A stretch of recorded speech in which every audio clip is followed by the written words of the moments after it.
Good morning, lovelies. Welcome to Tiny Kitchen, Big Flavor.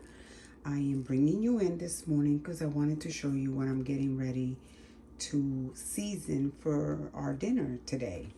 I have here a pack of chicken with no added growth hormones, raised without antibiotics, etc., etc. I'm going to be washing this, rinsing it out really good. But in the meantime, let me just show you how I prepare my pan. I'm going to be baking this.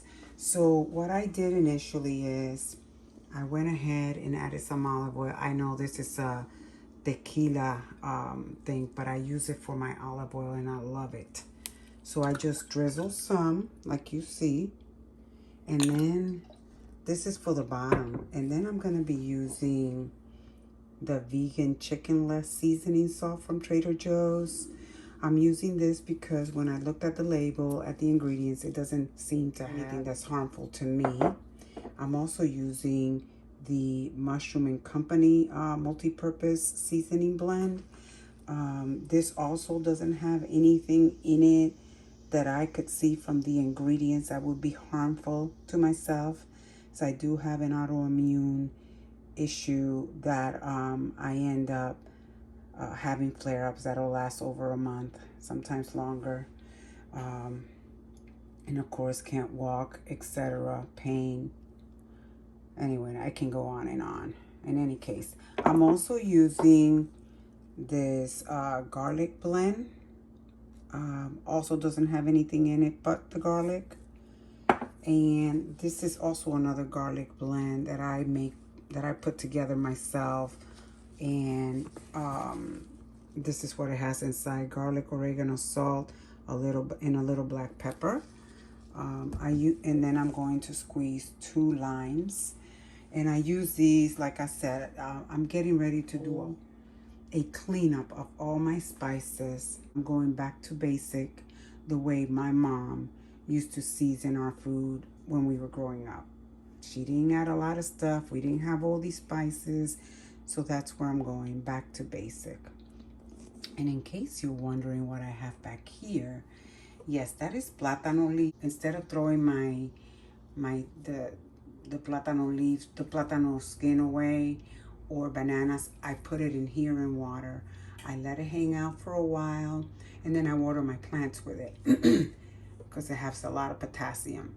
And I do this twice, and I'll fill the jar up again and give it a couple of days so it could start fermenting, and then I water them again.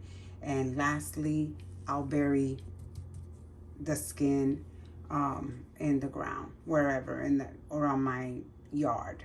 Anyway, back to business. Let me go ahead. So I go ahead and I drizzle these seasoning at the bottom, like so, just like that.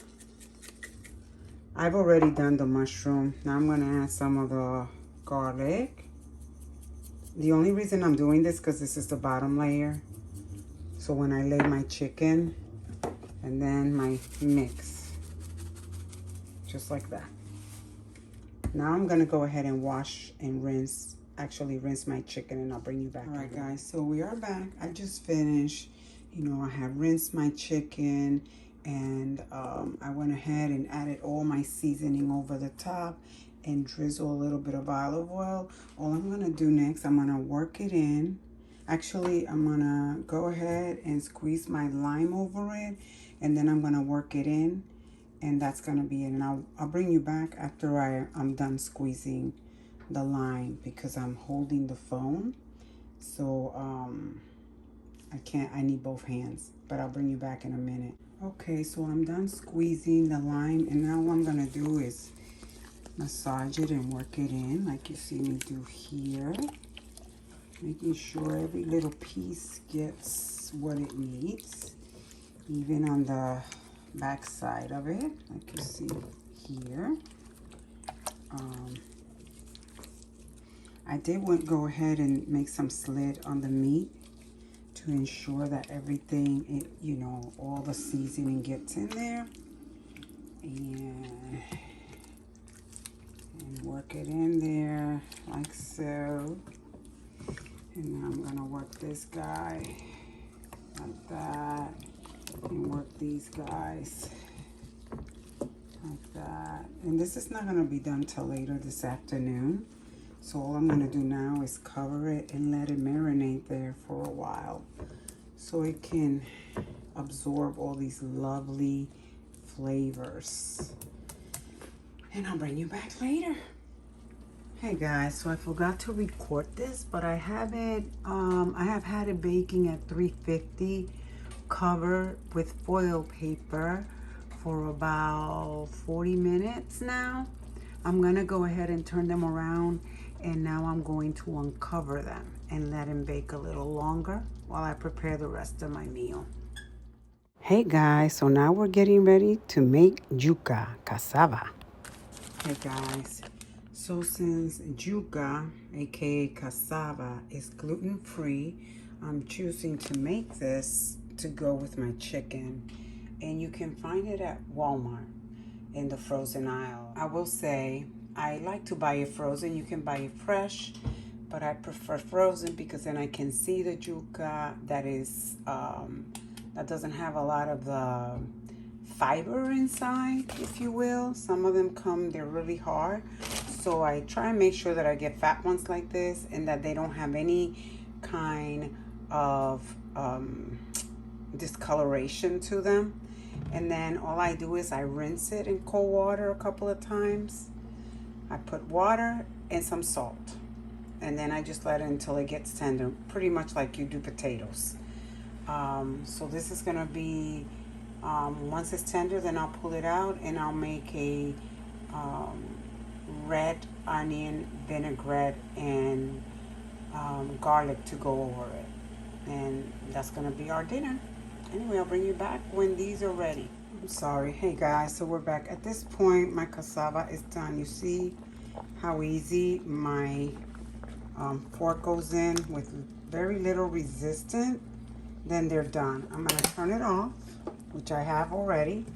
And then on this end, I'm gonna be sauteing some onions and garlic with some vinegar.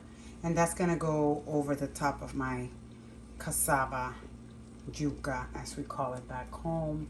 I just have here some garlic that I had minced a while back, and some red onions over here. And that is all, and probably a little bit of salt if it needs it. And that's probably, my chicken is pretty much almost done. Right now I have it on broil just to give it a little bit of color at the top, but it's done. You can see I added my garlic. It's important not to let your garlic burn. I'm gonna add my onion, and I'm just gonna saute them. Okay, so we're back. Oops, I hope you can hear me. Okay, so we're back, and I'm sauteing it still. I'm waiting for it to get a little bit more cooked, and then I'm gonna add about this much vinegar, not a whole lot. I'm gonna add my vinegar.